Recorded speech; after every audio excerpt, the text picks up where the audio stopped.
What is up, Facebook land? Welcome to another episode of the Two Dates and a Dash podcast. I'm your host, Matt Cubbler. And before I introduce the amazing Ruben Gonzalez, I want to dedicate a show, as I always do.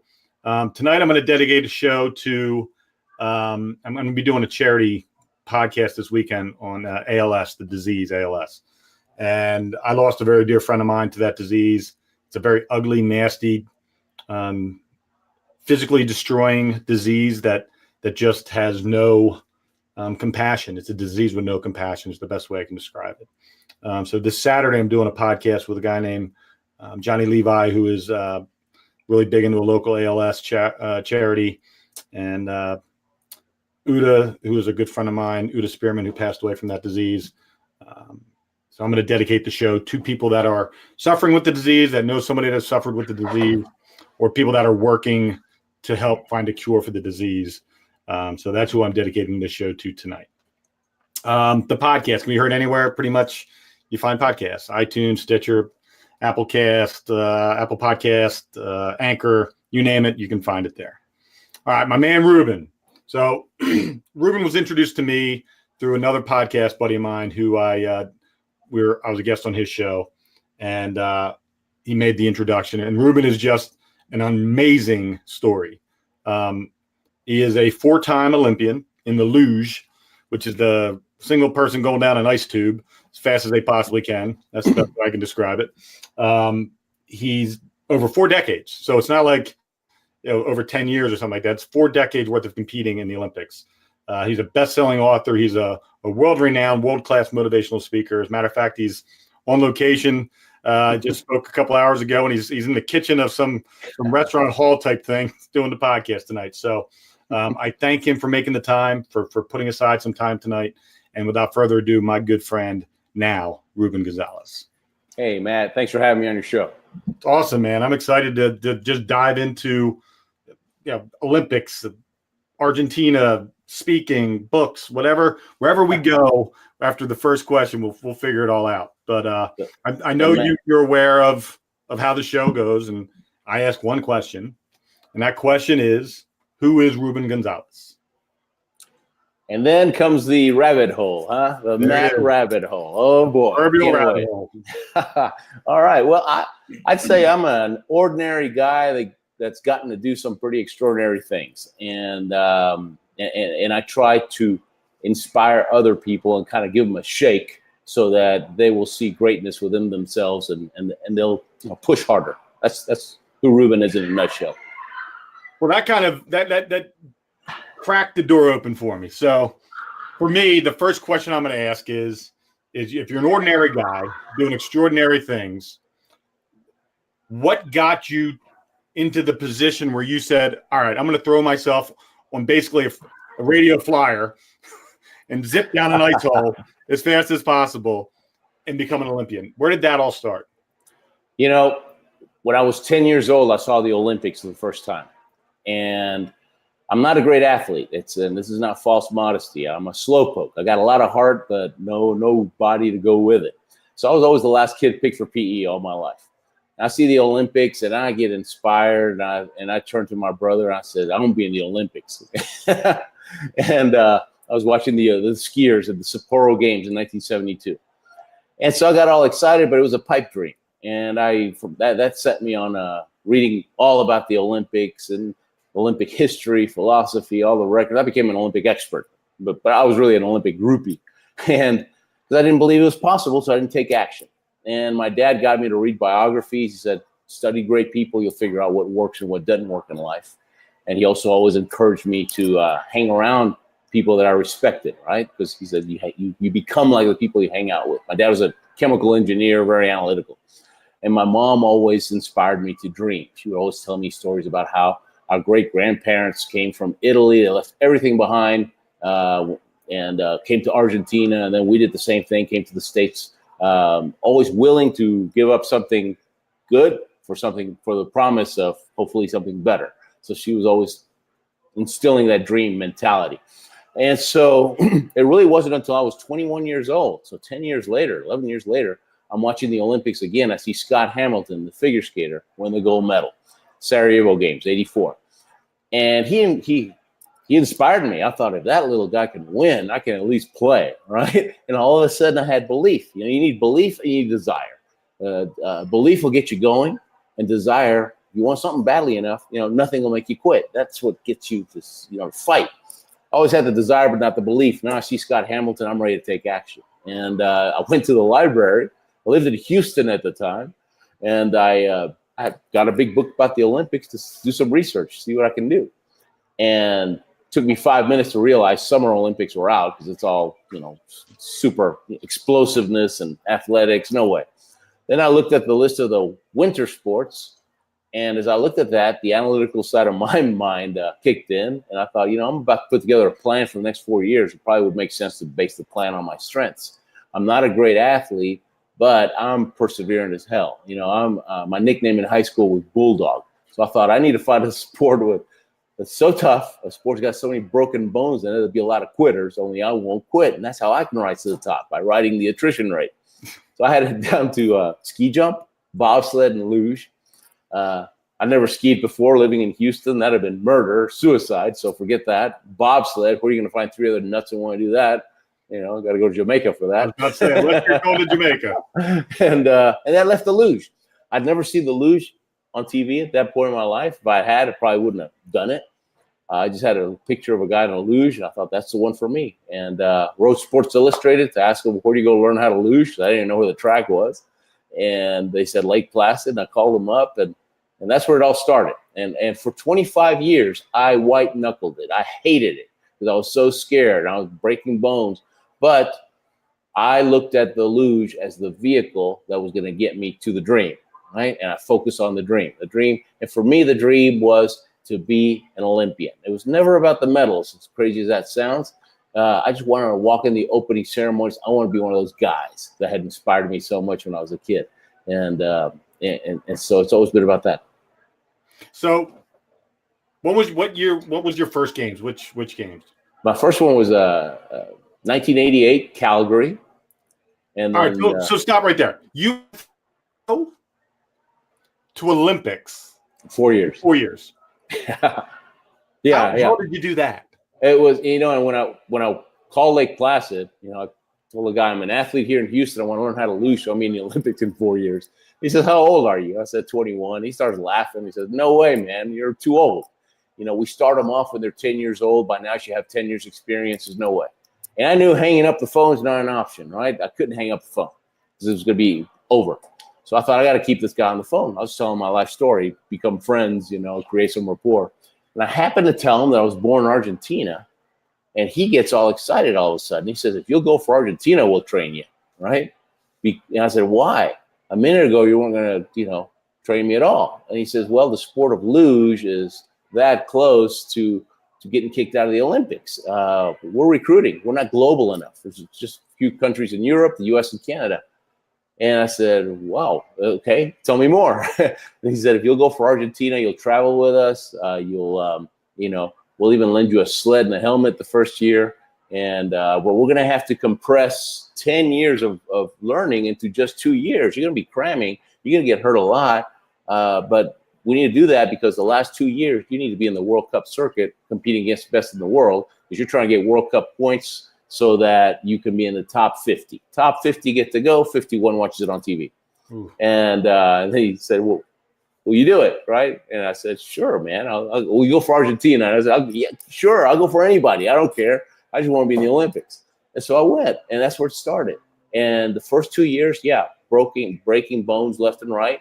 But I went in with when he told me that, rather than scare me, number one, I was just happy. I thought, man, this fits right into my plan. This is perfect, right? And number two, I thought, okay, I need to put on some mental armor. And so my attitude was a broken bone is a temporary inconvenience because 40 days later, it's stronger than before. So I was ready for battle. I went in ready for battle. And a lot of people just, go kind of wishing and they hit a couple of roadblocks and that just makes them quit. It's amazing to me. I didn't know that, like, people know when I do my show, I don't do a whole lot of research intentionally because I like to be as surprised as they are during a show on what people say and what their history is and what their story is. I had no idea that you went from 0 to Olympics in 4 years. It's kind of funny though, because that if you don't have plan B, plan A is the only option you got, right? So Right. if you go out and say, I'm going to the Olympics and there's no other option other than that, you'll do whatever it takes to do that. In 2008, I ran across the state of New Jersey, and I have a joint disease, and I'm not supposed to be running. And I had to be in the center of the town in New Jersey, on the coast, Avalon, New Jersey, on Sunday at 1:00. And I started running on Friday. And it was 3 marathons in 3 days. It was 78 miles. Wow. And the most I'd run was 23 miles in any 1 week. Oh. And because I figured I don't have the ability to train like you did. You were able to train and go through that. I couldn't run like an ultra marathoner would train. I would never have made it to the actual. I would have never made it to the actual event. So I figured I had one in me of anything. I could do anything one time. So I did that, and I ran, and I broke 6 bones in my feet, but I ran every step, and it was amazing. But my feet were so swollen, I didn't even know I broke my feet until afterwards. So that mindset, that mentality, that belief that if you have only one option, and one option is the only solution or outcome that you're looking for, then your mindset becomes singular. Sure, you focus on one thing. Right. Yeah, and I tell people success is a decision, right? It's a quality decision that you're willing to do whatever it takes for as long as it takes to get the job done. No excuses. And you just, put on the blinders and you fight. I mean, that's what you do. And the desire, the classic example of desire is, if your house is burning down, you're not going to go in there to save your laptop. But if your kid is in there, you're going to run through walls to save your baby, right? And what changed, right? Well, because your desire, right? Your love for your kid caused you to do things that you wouldn't have done. You don't love your laptop that much. So that's if you want it badly enough, it can be done. I 100% agree. I mean, there's certain things talent-wise that I believe are unattainable because if you inherently just don't have, like, I'll never play in the NBA. I can't jump. I can't shoot. I just don't have, no matter how much I try. I can't even hit the rim. I've never been able to hit the rim. That's how much of an athlete I am. Okay. And I don't believe anything's possible, but you need to figure out, okay, what do I want? Where's my talent? And see if there's a place that you can make it intersect. So let's talk about the luge. I don't know anything about it other than I think it's insane that the bobsled and the luge, I think, are just, there's one guy steering, one guy ducks his head down in the bobs or whatever that is, the 2-man bobsled, and he's just trying to stay low and hide aerodynamic. The luge guy is exposed. You're basically on 2 ice skates and a tabletop, and you're laying on top of it, and somehow you're able to move that thing strategically down the course. Explain how the luge works and how you went from I've never even knew what a luge was or saw the luge to in 2 years competing on the World Cup and making the top 50. Sure. Well, there's three sliding sports. There's the bobsled, the skeleton, which is head first, luge, and the luge. Out of the 3, luge accounts for about 70% of the injuries. It's very counterintuitive. Anything that would be normal to do will get you into trouble. So it's a very long learning curve. The guys that do well at the luge that get the medals, they're usually in their 30s because it's taken that long. The skeleton, the head first, everybody thinks it's that's got to be the most dangerous. It's actually the easiest one. That's kind of like I say skeleton is like racquetball and luge is like tennis, right? If you want to play racquetball, you can go and have fun the first day. Tennis, you need lessons, right? Mm-hmm. And but to make it to the Olympics in skeleton, you still have to be an incredible athlete and hard work, right? But it's easier to get in. And so the bobsled, you got 2-man, 4-man. So the luge, you got the 2 runners. They're held by 2 metal bridges. It's like a flexible flyer, basically, and it's got a pod, which is the seat that's made out of fiberglass, and you're laying on that. There's the steels are about 4 feet long, and they're arched like the bottom of a rocking chair. And so at any one time, there's only about 4 inches of steel that's touching the ice. So when you said you're laying on a skate, you're right. It's just like laying on a skate. And you torque the sled with your body, right, to make it turn. And so if I'm on a straightaway and I push down with my shoulder, That's going to cause the parts that are touching the ice, it's going to cause it to do this, and now it's going to move to the right. And if I do an arm curl with my arm, which drives my shoulder a little bit harder into the sled, it's a medium steer. And if I push down with my legs, which is what they always talk, the only thing they ever talk about on TV, that's like doing this with a car. I mean, that's for emergency. That's cranking it. Most of the time, it's very little touches. It's the only sport in the Olympics, winter or summer, time to the 1/1000th of a second. You take 4 runs, 2 runs one day, 2 runs the other. So you get to think about it that night. Nobody gets a good night's sleep that first night. And it's cumulative time, right? So you have being good is not good enough. You have to be consistently good. And even your breathing makes a difference. Not just your driving, not just your aerodynamics, but if you exhale, if you're relaxed, you're going to ride faster, right? You're going to have faster reaction time. Imagine playing ping pong tight or golf. You can't, right? You have to be loose. Not too loose, but loose. And so they teach us to exhale at the entrance and exit of every curve. So, right, so you kind of relax. If you breathe the whole way down, you're half a second faster. Just your breathing. And in a sport that's tied to the 1/1000th, that's huge. That's ridiculous. There's so many things I don't know. But there's so many things that I appreciate. Oh, me too. I appreciate watching the Luge. Like I like the Winter Olympics for I think it's the most dramatically exciting Olympics. You know, outside of I'm a swim dad, so I enjoy the Summer Olympics for swimming. But the Winter Olympics are what I mean. I love. You know, I remember as a kid watching ABC Wide World of Sports. And agony of defeat. Agony of defeat with the ski jump, and you're like, holy crap! Who would launch themselves, you know, without any poles down a ramp and launch themselves in the air? And how do they stay up? And are they flying or are they falling? Like, what are they doing? So the Luge is one of those things where it's tough to watch because the camera angles change so fast and they catch you coming in and out of things. But when they have the overhead and you watch the banking on certain things, you just watch how it's riding up and coming back down, riding up, those things. And it takes a long time to develop the spatial awareness of where you are in those curves. So, for example, the first year, let's say you're late into curve 6, but you don't know, right? Because you're a beginner, right. and so that means you don't correct. Now you're going to be later out of curve 7, and you're going to crash on 8. And why did you crash on 8? Because you didn't fix it in 6, right? So figuring that one out, right? And so and then eventually you start figuring it out. You know, you finish your run, you pick up the walkie-talkie, you talk to the coaches who are standing in the most difficult, the trickiest parts of the track. But before we go to any track, even if I've been to Calgary, 20 times over the years, first thing you do is you walk the track with coach and you lay out a game plan. And the ice is different every year, even though it's the same track. Just how much ice and how the curves are shaped that year, that week, right? It's going to change how you're going to drive it. And so you have to you do a game plan. And so when you visualize, for example, before a race, you visualize the perfect run. But when you're training, right? When you're training in between races, when you're in the hotel room, you're visualizing escape routes. What am I going to do if I'm late into curve 1? What am I going to do if I'm early? What am I going to do if I hit the left wall or the right wall? So you have a game plan for every section of every curve, and so that you know that you can handle anything that can happen. And that's what gives you confidence, right? Not just going blind off the top and woohoo. No.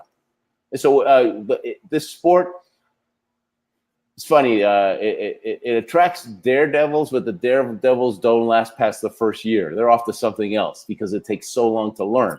The people that do well and the people that compete internationally, they're a very analytical bunch. And it's funny. We just watched for the umpteenth time. We just watched The Right Stuff, right, about the astronauts.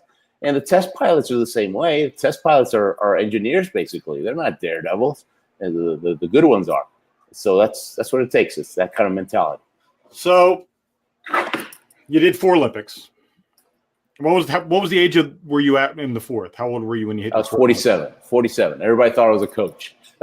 The average age in the Olympics in the winter, it's like a college campus. I mean, everybody's in their 20s, and so it's like a college campus where everybody's in shape. And so I'm walking around, everybody's asking me, well, what are you coaching? Oh, I'm competing. Come on, what are you coaching? So Everybody So thought I was coach. did you notice, because some people, and I'm 48, my body is broken. It feels like crap every single day when I wake up.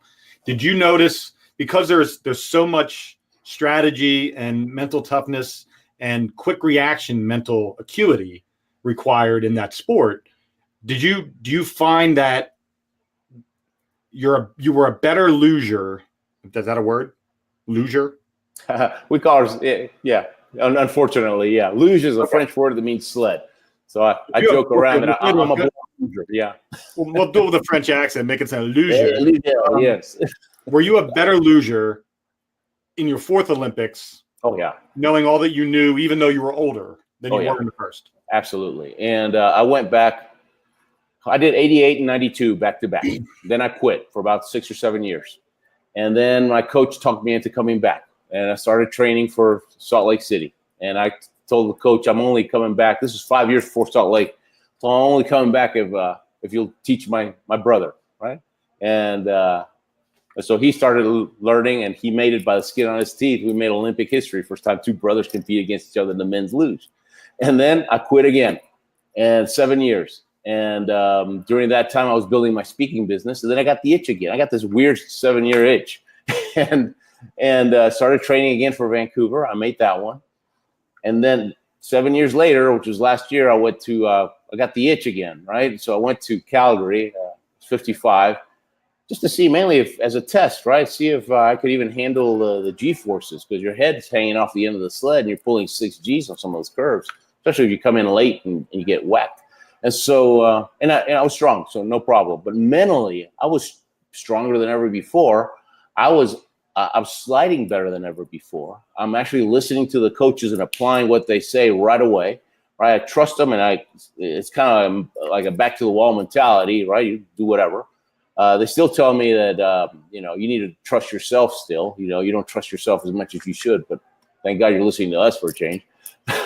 But the goal is to we'll making a run for Beijing 2022. If I make that, and only the top 35 in the world get to go. They keep making it harder because they keep adding sports to the Winter Olympics, but they want to keep it at 3,000 athletes. They're turning it into the X Games, right?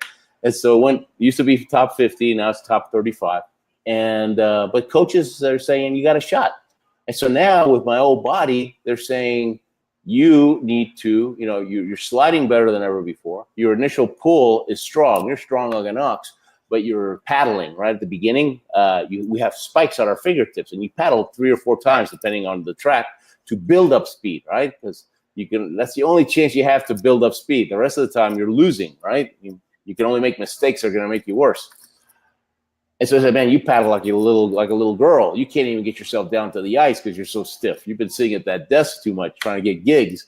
And so they got me doing yoga and all these boring stretching exercises to open up my hips so I can get further down so that I can actually, and I said, if we can gain 1 mile an hour before curve 1, that's going to translate the whole way down and you'll have a shot. That's all. And that's all you need to hear. I don't care if it's 50% shot, 10% shot. That's immaterial. The more I commit, the better chance it'll be. And so, so if I make the Beijing at 59, I'll be the oldest Winter Olympian in history in any sport. And it'll be the first time that somebody does 5 Winter Olympics each in 5 different decades. It's a 100-year-old record. The oldest person right now is a Swedish curler from the 1924 Olympics. That shouldn't be. Yeah, well, no comment. But I hope that if I'm able to make it, I hope that my record only lasts 4 years. I want a bunch of old athletes to see me and say, man, we need to get back in the game, right? And it'd be great because then I would know that I've made a difference, in the athletic world that way by inspiring some people. Dude, I'm flabbergasted by the concept of training at the level that needs to be trained. And I was an average recreational athlete. I never had enough want or desire to really put in the work required to be good at anything athletically. And I tell this story a lot. I'm ex-military, cop for 26 years, SWAT. I've done a lot of physically demanding things. went through all this other, counterterrorism training. I've done a lot of physically Wow. demanding things, and I always thought I gave my best every single time. Like there's nothing more I could have gave that, because in my head, I assumed that was my best because I did very well until I ran across New Jersey. And that's when I realized what my very best actually was, where I gave everything I had mentally, emotionally, physically, spiritually, everything that was gone inside me. I had nothing left. Right. And when you get that's the greatest feeling in the world, knowing that you achieved something that you thought you'd already achieved until you actually achieved it. And then all of a sudden you're like, man, that is a whole nother level different from what I thought I'd had. So what is it like in preparation, knowing that, when you're 21 or 25, when you had your first Olympics, the physical capabilities are a whole lot more advantageous when you're younger than they are today. Mentally, how hard is it to push your body to the point where it's required to go in order to achieve what you're trying to achieve? Well, luge is a very mental sport. And I say I've never raced cars, but I would think it's very similar to racing cars. It's all about the lines and about maintaining focus and no distractions and that type of mindset, right? Hyper focus. Mm-hmm. It's definitely not as physically demanding as, running or jumping or things like that. You got to push, which is kind of like the initial push is next time you watch the luge, think of a deadlift. It's the same exact motion, right? You're deadlifting your weight, but horizontally, right? Mm-hmm. So we have a really strong lower back and a strong neck because you're pulling those G's. And everything else is normal, basically, right? And so I tell people you don't have to be Mr. Olympia to be an Olympian, right? You train specifically for your sport. Now they have me doing all this yoga, and it's amazing. I started doing this, and I've learned since that flexibility is the quickest thing you can gain as far as training. Mm-hmm. And I was amazed that only after about 6 months of doing, these stretching exercises every day, I could go out and play soccer. I could lift my leg, higher than I used to as a young kid, and where before I would have pulled a hamstring, and now it's like no big deal, right? And I feel more agile. So it's amazing how. And I remember, probably 30 years ago, Kareem Abdul-Jabbar, he used to do a lot of yoga, and everybody thought he was nuts, right? But he was just ahead of his time, and he had a very long career, and he attributes it to all the stretching he did. So it's a different type of training. My coaches don't even want me to do weightlifting now because they're trying to loosen me up. And they said, the looser you are, they said that's going to give you access to strength that you have, but you didn't have access to before. So you're going to be stronger just by being more limber. Then the last year we can work on sport specific training once you're stretched. So I am a soldier. That's everything I've ever done is I've always looked for the general that had already done it, and then I will just listen and humble myself to their leadership. And that's why I said I'm an ordinary guy who's gotten to do some extraordinary things. All my life I was Flatlander from Houston. I live in Colorado Springs now, but I lived in Houston most of my life. And we went and climbed Mount Kilimanjaro in 2010.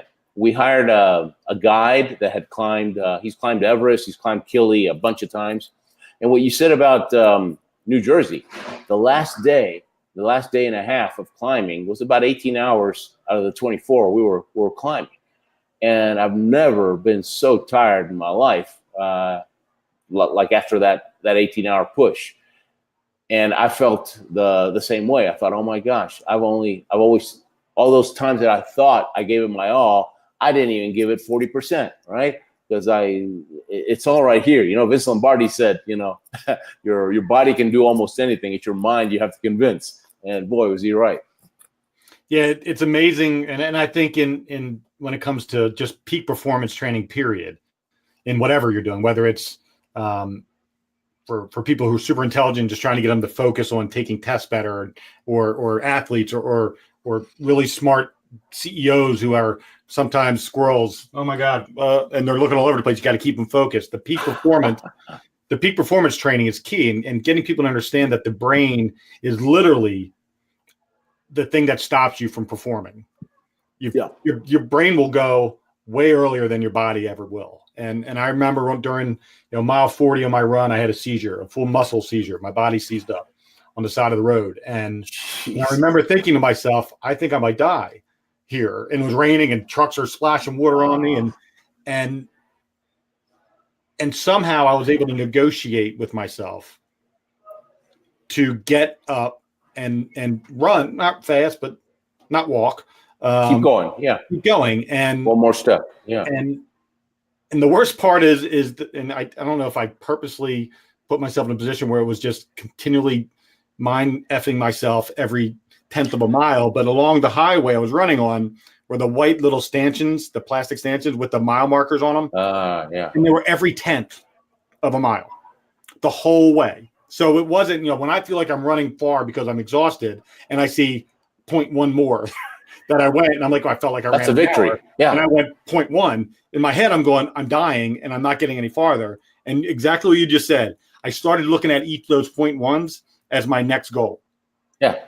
And that's how I got through that, because I'd stopped looking at the 0.1 as a mind messing mechanism, telling me even though I physically was tired and I didn't want to run anymore, and I felt like I gave more than 1/10 of a mile, I started looking at them as achievement markers.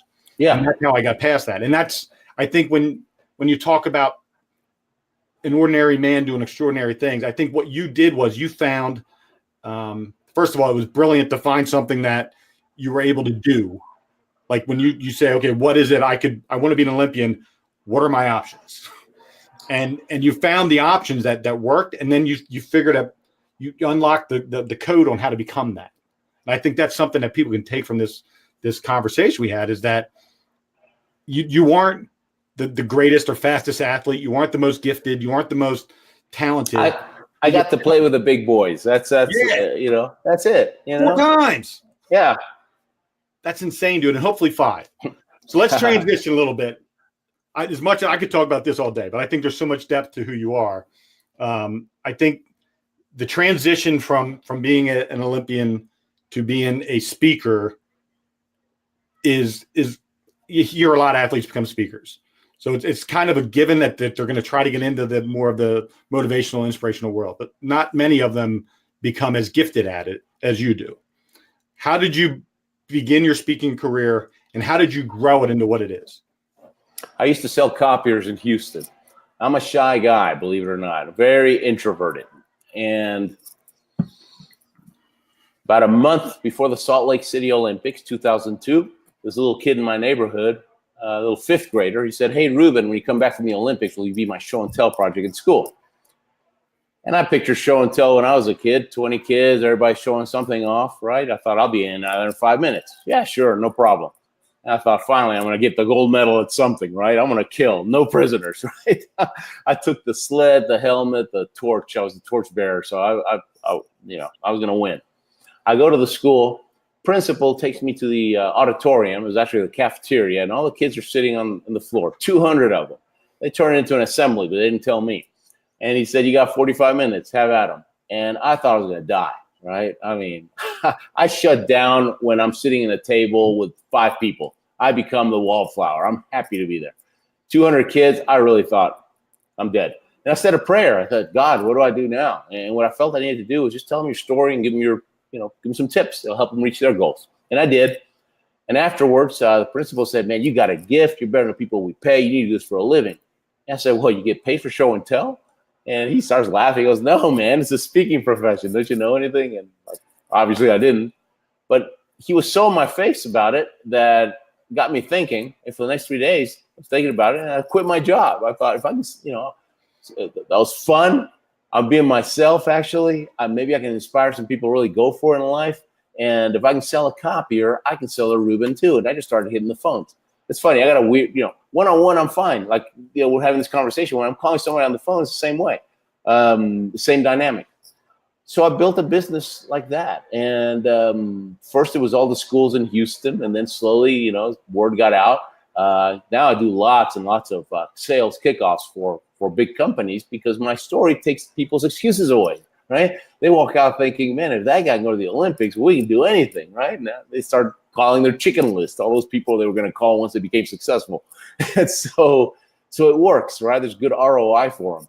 And so that kid changed my life. I mean, gosh, since then. And so about 2 months into it, or 3 months, we're broke. I mean, the Olympics were in February. March, April, May, I'm speaking everywhere, living the dream, got my own business. It was great. But then the summer was dead. I mean, there's no school. And we're $50,000 in credit card debt.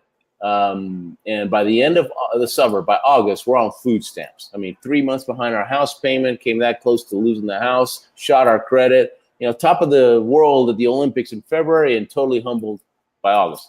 And that's when I realized, man, I tell everybody to find a coach or a mentor, and I'm not even taking my own advice. So I found a guy in Houston, a successful speaker, and he agreed to, meet with me once a month. And the first time we meet, he says, I don't care if you're a 10-time Olympian, unless you write a book, no one's going to take you seriously because an author is considered the authority of his subject. He wrote the book on it. And I told him I can't write a book. I made C's in English.